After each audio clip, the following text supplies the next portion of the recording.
এই মুহূর্তে দিল্লির দিকে নজর রাখতে হবে, কারণ দিল্লির একাধিক আদালতে বোমাতঙ্ক। 30,000 সাকেত আদালতে বোমাতঙ্ক, ঘটনাস্থলে বম স্কোয়াড। বিস্তারিত জানাবে মৈত্রেয়ী ভট্টাচার্য, রয়েছে আমার সঙ্গে। মৈত্রেয়ী, এখনো পর্যন্ত কি আপডেট, কি জানা যাচ্ছে?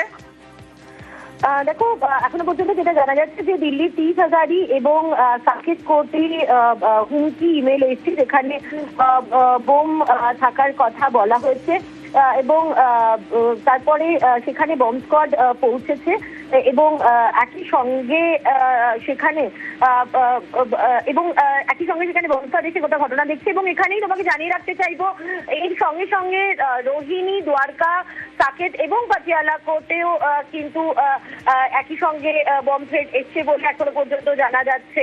অর্থাৎ এখনো পর্যন্ত যেটা খবর, যে 30,000 রোহিণী, দ্বারকা, সাকেত, পাটিয়ালা অর্থাৎ একাধিক আদালতে বম থ্রেট এসছে এবং সেটা আসার পর সঙ্গে সঙ্গে সেখানে বম স্কোয়াড পৌঁছেছে এবং গোটা এলাকা খতিয়ে দেখা হচ্ছে এখন। এবং সাকেত কোর্ট ইতিমধ্যেই খালি করা হয়েছে এবং বাকি কোর্টগুলোকেও কিন্তু খালি করার নির্দেশ দেওয়া হয়েছে গোটা এলাকা সার্চ করার জন্য।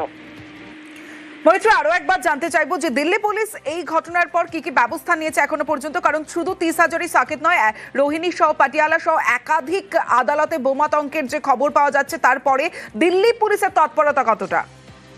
দেখো, দিল্লি পুলিশের তরফ থেকে অত্যন্ত তৎপরতার সঙ্গে সেখানে বোম স্কোয়াড পাঠানো হয়েছে এবং গোটা এলাকা খালি করার প্রক্রিয়া নেওয়া হয়েছে এবং একই সঙ্গে বোম স্কোয়াড গোটা এলাকা খালি হওয়ার পর তারপরে তাদের তরফ থেকে সার্চ করা হবে গোটা কোর্ট চত্বর।